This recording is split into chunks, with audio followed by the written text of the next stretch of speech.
Hello friends, welcome back to your Friday edition of Hot News. This is the last one before the weekend. Actually, yes, that would technically be true. Never mind. My brain went somewhere. Don't worry about that. Your brain should be wondering, how can you win this RTX 2080 Super? Yes, my friends, our friends over at Asetek have decided to give away this liquid-cooled RTX 2080 Super with the world's first PCI Express baked-in radiator card, which can normally only be found in the Alienware Aurora R11, but it can be yours now. So click the link in the video description to learn how to find out to enter the giveaway. You don't have much time left. It's almost over, okay? We're going to be choosing a winner soon, so get in on it while you still can, and get in on today's video sponsor. Hey friends, today's video is brought to you and sponsored by Shine. My friends, we're all going through tough times right now, but the one thing you shouldn't have to worry about is that smile that you're trying to take care of. I haven't really talked much about my oral journey here on UFD Tech, but I have struggled when I was a kid. I never really used to care about my teeth, but as an adult, I've obviously learned that I was an idiot and that oral hygiene is incredibly important. In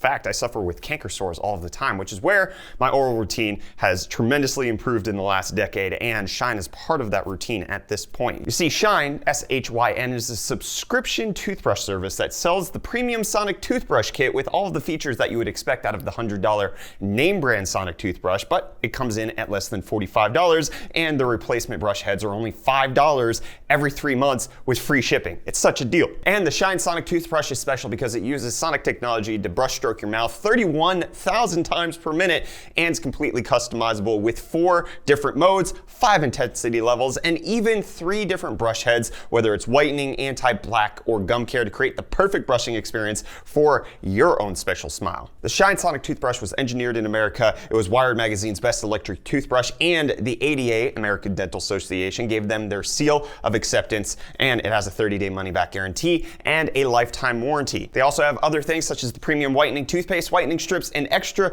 strong twin-line flossers at a great value that can be added to your subscription as well, and you can get the products you need to keep your mouth healthy. So if you use the promo code UFD20, click the link in the video description, shine.com/UFD. That's SHYN.com/UFD. You can get your subscription 20% off, and for every sale that goes towards their Midnight Black Sonic toothbrush, they are donating a portion of the proceeds to the Southern Poverty Law Center, so you can support a great cause while you're at it, while picking it up. Take care of your smile, friends. I wish I had started sooner, but 16-year-old Brett's an idiot. 30-year-old Brett knows that his mouth is a cave of wonders. And maybe also get in on, the RTX 3060. Yeah, we talked previously this week about the RTX 3070 and 3070 Ti. Well, looks like the 3060, at least according to the same person who's been feeding us the same information, has been taped out. GA106 and GA107 are taped out and potentially ready to go, which means the 3060 and potentially even the 3050 may be ready to drop at some point. The 3070 should be the GA104-300 and the 3060 should be the GA106 300. We should wait and see how that's going to go. Obviously, we don't know too much more information about that. What is going to be the performance level of the RTX 3060? My guess is somewhere in the 2070 Super region for about 300, 350.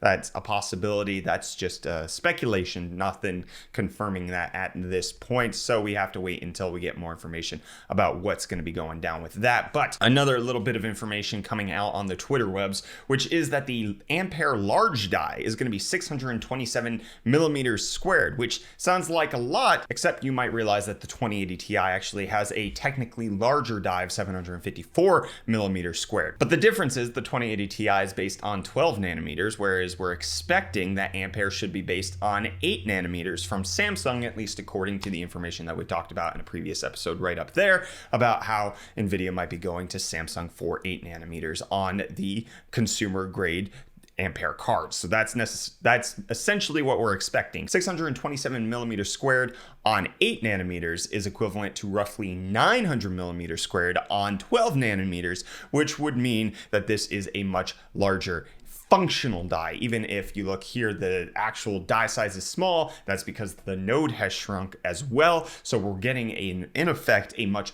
larger GPU just in a much smaller space. This is kind of lining up with the fact that we're expecting the 3080, 3080 Ti, 3090, whatever it's going to be called, to have many more CUDA cores than the 2080 Ti. We're expecting potentially a 25 to 50% increase depending on which rumor you're reading. So as stuffing in all the CUDA cores in the space that they possibly can looks to be what Nvidia is going to be doing here. And Nvidia is going to be stuffing in Death Stranding with RTX cards from an RTX 2060 all the way on up to a 2080 Ti. You'll get Death Stranding for free if you decide to purchase that. That game launches on July 14th, so less than a week's wait for that. And I just wanted to also mention quickly that Nvidia released drivers, game-ready drivers for Death Stranding, F1 2020, and coincidentally enough, Horizon Zero Dawn, which makes sense because they're on the Horizon Zero Dawn and Death Stranding are on the same engine, even though we're like a month away from Horizon launching. Them having the ones set up makes its drivers. But what's also up,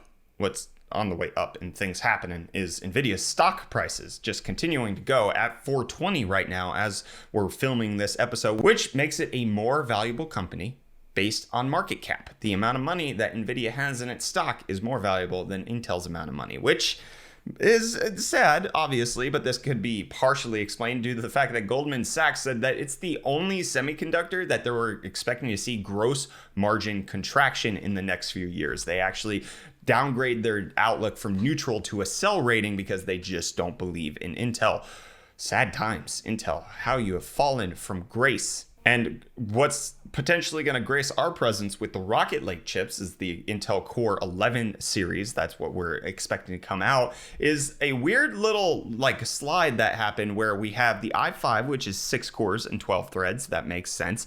The i9 is 8 cores and 16 threads, which doesn't make as much sense considering the fact that the current i9s are 10 cores. But the difference is Rocket Lake's supposed to be a backported architecture to 14 nanometers. What the intriguing one is this i7, which is 8 cores and 12 threads, which could potentially mean, number one, this is a typo and somebody meant to put 16 threads, but then there would be no differentiation between the i9 and the i7, and it could be that it's 6 cores and 12 threads, but then there's no differentiation between the i7 and the i5. Or it could mean that Intel is going with big and little cores on Rocket Lake, or it could potentially mean that they're going to be shipping i7s with only half of the cores having hyper-threading enabled and the other half being reserved for gaming as a way to squeeze more out of the 14 nanometer juice. I think that well has run dry, and so they're coming up with new ways of doing it if this is potentially the true on what we're expected to see from Rocket Lake. 8 cores, 12 threads. This is just, it's getting so confusing, okay? I'm gonna have a hard time keeping up with all of the numbers flying everywhere. And I'm gonna have a hard time keeping up with USB connectivity because Intel announced Thunderbolt 4. It's a real thing. It's revealing all of the specifications. You can see this is why it's so much better than Thunderbolt 3. It's not faster, but it just has better stuff. And it's better than USB 4 because it's double the bandwidth and it has better specifications like PCI Express 32 gigabit per second, and it has to have minimum PC port power of 15 watts as opposed to USB 4 7.5 watts, and you can just see Thunderbolt 4. It's just the more superior little dongle doogle. But Apple saying that they're not going to get rid of the dongle doogle that's known as Thunderbolt, continuing its support through Apple Silicon, even though it is an Intel standard. They've come to love and rely on Thunderbolt, so it's going to be on Macs going forward, even if they said goodbye to Intel on the CPU side. They can't get away from the ports, and you can't get away from updating your iOS thing. Maybe you can, maybe you're on Android. You're probably on Android, or the whole point of this segue is that iOS 14 beta is now out in case you want to try that out. And in case you want to try out the world's weirdest mouse, I don't even know if this is the world's weirdest, but it's definitely up there. Mindshunter has announced their Zephyrus gaming mouse, which has a built-in cooling fan. I actually found out about this because they sent me an email just prior to me seeing this article going up, and this thing is wild. They have an early bird price of $80 with they're expected the price to go up to close to $120 once that's done. And you can talk about all the specs like it's a PixArt sensor and all of that, but it has a friggin' fan to cool your hand in it. Do you want this? Is this the thing you guys want? I said yes to the review sample, by the way. I'm hoping that we actually get one of these, and you can check out our coverage of it if it actually does come in on our second channel, Brainus, which you can check out right up there. Click that little card. Check out our second channel. But Zephyr, the cooling fan hand, do you want that? Is that a thing? Do people's hands get so sweaty they need to blow on them? You could just, or you could game like, probably not as effective. I don't know. I'm no pro elite gamer, and I'm no pro elite gamer on my phone either, but I might want to consider going pro in Crash Bandicoot's new iOS game On the Run. It just basically looks like Subway Surfer with Crash skins, and it's coming out, so you can get that. And it's made by the people who made Candy Crush.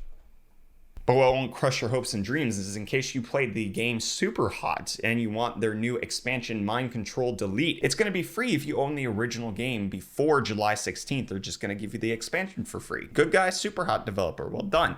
And good job to Epic Games, who've launched their LiveLink Face app for the iPhone, which allows you to capture facial animations on your phone and then port it into Unreal Engine. This is obviously a way to kind of supplement the whole like facial tracking stuff. It uses the AR kit in the iPhone's true depth front facing camera to get everybody, and then they port it in, and then you have a face in a game, and then it emulates your face. It's kind of neat.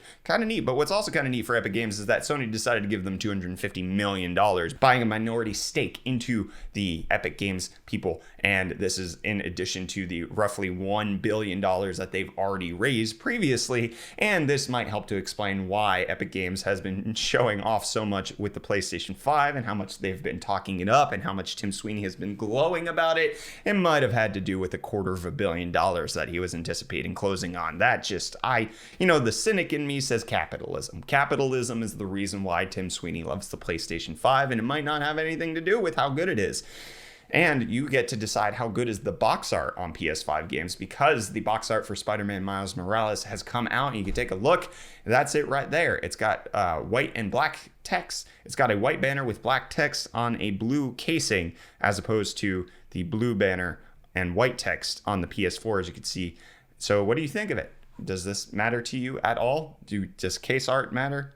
I get everything digitally, so I don't know. And does the size of a controller matter, or is it the motion of the haptic feedback? We got to answer those questions.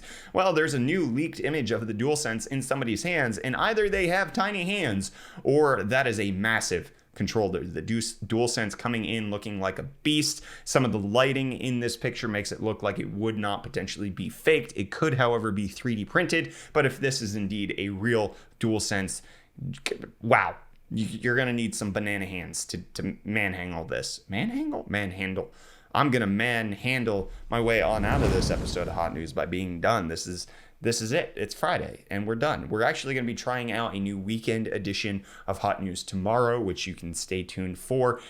You get subscribed for all of that. And don't forget to check out one of the last opportunities you're going to have to win this Asetek RTX 2080 Super, okay? It's a 2080 Super. That's an expensive card. You can win it for free. And you can check out today's video sponsor. Big thanks again to Shine for sponsoring today's video. Go to shine.com/UFD, SHYN.com/UFD. Enter coupon code UFD20 to save 20%. And remember, portions of all the Midnight Black proceeds go to the Southern Poverty Law Center. So good stuff. Keep your mouth health.